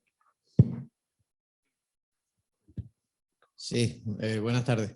Yo es que tengo 2 casos de libros. Lo que pasa es que los clientes no quieren casos de libros. Lo que los clientes lo que querrían es no tener problemas. Esa es la desgracia, ¿no? O sea, tengo 2 casos en los que se les recibieron las liquidaciones antes de la sentencia, recurrieron en reposición entre la sentencia y la publicación de la sentencia, o sea, de libro. Maravilloso para un jurista ver cuál es el resultado. Y recurrieron, pidieron la suspensión. y han recibido ahora la providencia de apremio. Es que es increíble, ¿no? Que, dice, bueno. Y además usamos el argumento, como conocíamos la sentencia por la página web, o sea, usamos los argumentos de la sentencia, pero sin citar la sentencia. O sea, es que dice, bueno, es que esto es escandaloso, ¿no? O sea, y ahora esta gente... Y además hay una sentencia del Supremo que te dice, hombre, mientras esté pendiente un recurso de reposición, no debe usted dictar la providencia de apremio. Tampoco, se lo saltan. O sea, el patronato de recaudación, en este caso, haciendo caso omiso, está diciendo, mire usted, como me dicen que es una situación consolidada del Tribunal Constitucional, yo le liquido con providencia de apremio. Claro, y el cliente dice, bueno, y ahora resulta que es inconstitucional lo que dice mi Tribunal Constitucional, pero bueno, esto ¿de dónde estamos ya? ¿No? Yo es que ya es que es un descreimiento esto. Y ahora le tengo yo que pedir a un juez de lo contencioso que vaya en contra de lo que dice el Tribunal Constitucional. Y además es una pena que no conozcamos los letrados las sentencias que dictan los juzgados, ¿no? Porque las de la sala sí podemos ir a las bases de datos, ¿no? Pero estaría muy bien que fuéramos viendo qué dicen los 7 juzgados de lo contencioso de Málaga para por lo menos, claro, que encima normalmente hay costas y además, bueno, ¿qué va a hacer un juez de lo contencioso? Va a decir que lo que ha dicho el Constitucional que está mal dicho. Y esto es yo no sé. Y además, curiosamente, tan injusto respecto a personas, otros casos, en los que estaban pendientes de liquidación y a esos ya no se les va a liquidar nunca. O sea, había gente, en mi caso mi suegro, ¿no? Mi suegro falleció en agosto y no ha habido nunca liquidación y yo creo que el patronato nunca liquidará. Y sin embargo, si lo hubiera liquidado... ¿En qué municipio? En Marbella. Depende del patronato. Bueno, o sea, ahora, tú imagínate, ahora hablamos. O sea, tú imagínate ese caso en el que fallece mi suegro en agosto, no ha habido liquidación, yo creo que no habrá liquidación nunca. Y sin embargo, a un señor que el día 24 de octubre le liquidan, también le llega la liquidación del patronato, la recurre, porque conoce el 28, conoce la sentencia. Dice, bueno, pon los argumentos, pero no cites la sentencia, que tiene guasa que tú pusas los argumentos, pero no puedes citar que lo dice tu Tribunal Constitucional. Por si la mosca no digas que lo dice el Tribunal Constitucional. Es que son unas cosas increíbles, ¿no? Y le piden la suspensión. Y sin resolverse el recurso de reposición, te llega la providencia de apremio ahora ya con recargo. Esto ya, yo no sé, ya es un descreimiento absoluto, ¿no? Yo no sé...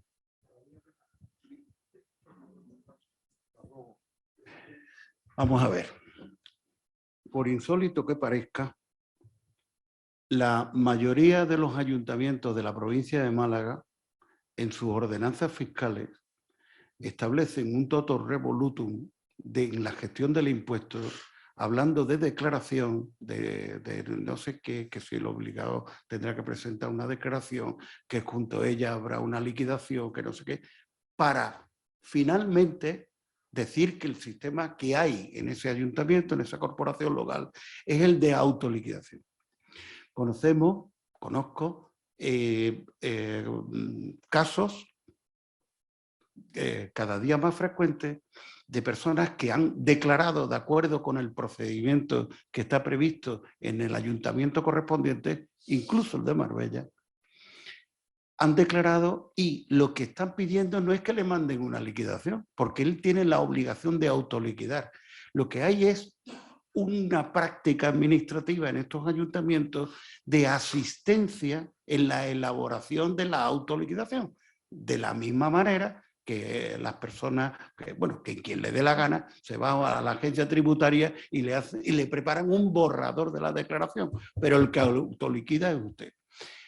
Ojo, porque lo estamos encontrando, llevamos un caso ahora de mucha importancia, que yo creo que el ayuntamiento no sabe qué hacer con él, que se presentan las declaraciones, el sistema es de autoliquidación, mandan las autoliquidaciones por correo certificado, no se pagan porque están afectadas por esto y las providencian de apremio. Pero eso es imposible, porque la autoliquidación es el acto de un particular y no se puede providenciar de apremio. Se pueden providenciar de apremio las liquidaciones giradas, que pueden hacerlo, pueden hacerlo comprobando que un señor no ha autoliquidado, que la autoliquidación está mal o en vía de inspección. Esto es frecuente, por insólito que parezca. Así que no sé si será tu caso lo mejor. Muy frecuente. muy frecuente. Sí, ese sistema, por eso yo cuando hablaba del decreto ley me he parado en el tema de las obligaciones formales, porque las obligaciones formales nos pueden parecer una tontería, pero son la base de todo el sistema de tutela de los obligados tributarios. Es decir, cómo se gestiona un tributo no es una mera cuestión formal, evidentemente formal, pero genera una serie de consecuencias tremendas. Lo que estamos diciendo, una autoliquidación no es lo mismo que una liquidación, no tiene los mismos efectos. Por eso, ese pronunciamiento del Tribunal Constitucional tan extraño, vuelvo a decir, yo creo que eso, creo que habrá que pensarlo. Insisto, jurídicamente. Yo no sé las salas si le llegará, cómo plantearán eso, o cuando esto llega al Tribunal Supremo, que yo creo que llegará, porque vuelvo a decir, es que se chirría, no se adoptan nuestras categorías jurídicas tal como las hemos estudiado y como las tenemos asentadas. Entonces, el tema de las obligaciones formales es muy importante y es verdad que los ayuntamientos mezclan continuamente, es decir, tú ves ordenanzas fiscales en los que hablan de autoliquidación, pero te dicen que la autoliquidación se basa en que tú lleves una declaración y te quieran una liquidación. Y eso lo califican como autoliquidación. No, mire usted, eso no es una autoliquidación. Eso no es una autoliquidación.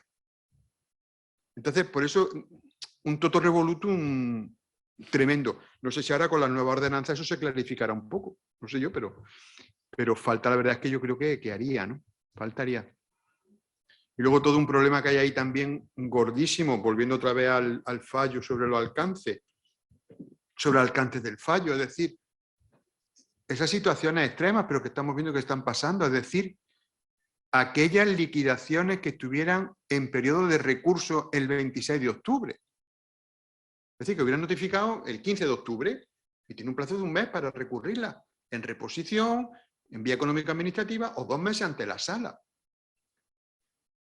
Porque no se haya recurrido el primer día de plazo, ¿ya tienes cercenado tu derecho a recurrir?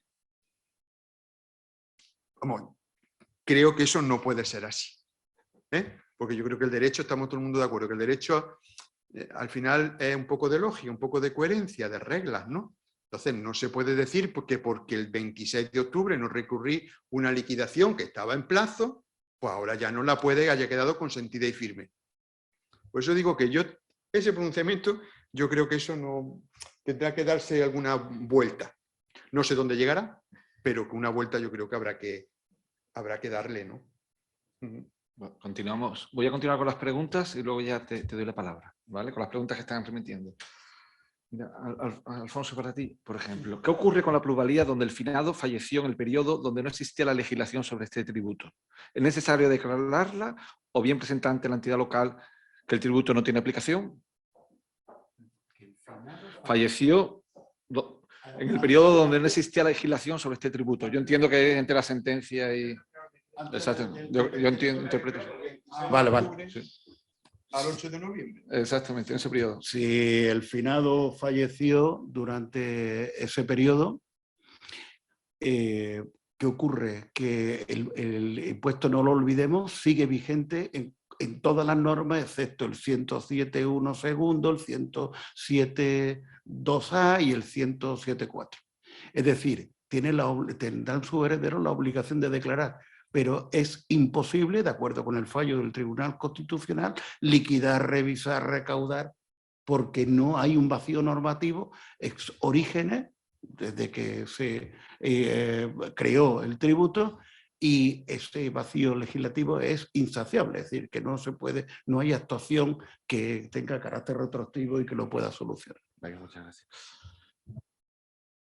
Manolo, sobre la estimación por vía directa, preguntan si se pueden reducir los gastos de la compraventa, notarías, registros, plusvalía municipal, etcétera. No. No. Viene claro. Vale. Hay una pregunta. Plantean, esto es un tema más procesal, si hay posibilidad de la parte para estar al tribunal que plantee una cuestión de inconstitucionalidad, si la parte del procedimiento tiene facultades para estar a... Bueno, las cuestiones de inconstitucionalidad se dice la Ley Orgánica del Tribunal Constitucional y la propia Constitución española que las plantean los órganos judiciales cuando les suscitan dudas de constitucionalidad, pero obviamente esas dudas de constitucionalidad pueden surgir a raíz de la alegación de la parte.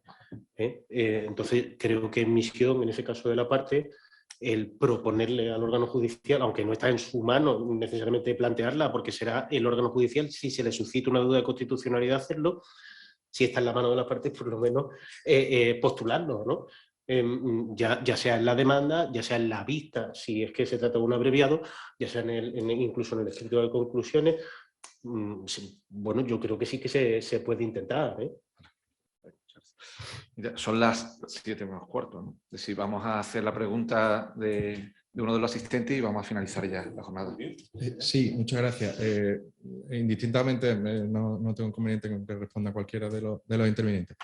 En un supuesto en el que la liquidación se recurre en su día, hace un año y pico, fundada en que no se da un supuesto de inexistencia, de una situación de inexpresiva capacidad económica por la existencia de minusvalía, pero a la vista de la inexistencia de resolución expresa por parte del ayuntamiento y del dictado de la resolución del Constitucional de octubre, pues se pone de manifiesto y se indica que al no ser una situación consolidada, pues entiende que aplica por el alcance a esa situación. Claro, ahora como siguen sin responder el ayuntamiento, en este caso Málaga, ese recurso contencioso administrativo, lógicamente, ya no va fundado en la situación de inexpresiva capacidad económica, sino en que aplica la sentencia del Constitucional. En este caso, ahí no podríamos hablar de un desvío del objeto procesal, porque claro, esa demanda no tiene nada que ver con el recurso que se puso. No sé si me explico.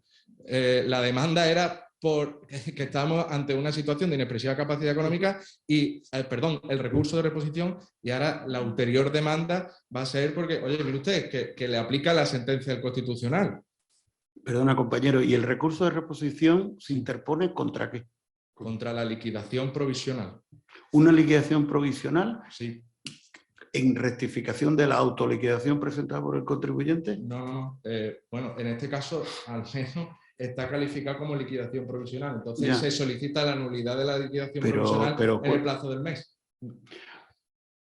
Bien, pero te insisto, es que puede ser una autoliquidación. Entonces es todavía peor. Claro, si no estaríamos dentro de... Claro, es que si lo que has hecho es declarar y te han mandado a tu casa bajo la apariencia de una liquidación, una carta de pago, lo que es una autoliquidación, una asistencia que está prevista por todos los ayuntamientos en rellenar el formulario de autoliquidación, es que no vale que hagas recursos. Es que ese no es un acto administrativo, es un acto de asistencia. Eso, por lo menos, vamos, salvo el mejor criterio de mis compañeros, ¿no? De todas maneras, luego, al efecto del contencioso, se puede seguir con la misma argumentación, es decir, seguir con el hilo, la minusvalía, y luego después la declaración de inconstitucionalidad, que será en definitiva lo que llevará a la estimación del recurso, es decir, que se puede seguirla para que no haya salto. Vale, gracias. Yo, hombre, comprendan que yo tengo que ser un poco más prudente porque sobre estas cosas igual no nos pronunciamos, ¿no? Pero sí parece que hay una jurisprudencia ya muy consolidada del Tribunal Supremo sobre la desviación procesal, distinguiendo lo que son cuestiones nuevas de nuevos motivos. Claro, esto parece, así, prima facie, parece un nuevo motivo de impugnación, pero es que además el órgano judicial no puede ignorar, desde mi punto de vista, la expulsión del ordenamiento jurídico de una norma, en virtud de la cual se ha girado si es liquidación, entendemos que es liquidación, pues si se ha girado esa liquidación, no puede, creo yo, que no hay manera que ignore que esa norma ha sido expulsada del ordenamiento jurídico y que es precisamente en aplicación de esa norma por lo que se giró esa liquidación. No sé si... Pues ya vamos a poner fin a la jornada. Nos hemos seguido bastante el tiempo, pero yo creo que ha merecido la pena. Muchísimas gracias a los ponentes. Ante una materia bastante árida, han sido muy didácticos principalmente, y creo que muchas de las cuestiones, no todas, porque no se van a aclarar nunca, se han aclarado. Yo, hace un mes, el 9 de febrero de 2022, el Tribunal Supremo dictó 2 autos de admisión de recursos de casación muy vinculados a la sentencia del Tribunal Constitucional. Por lo tanto, estoy seguro que dentro de 7 u 8 meses tendremos que montar otra nueva jornada para ver las novedades que se presentan. Pues muchísimas gracias a todos. Gracias.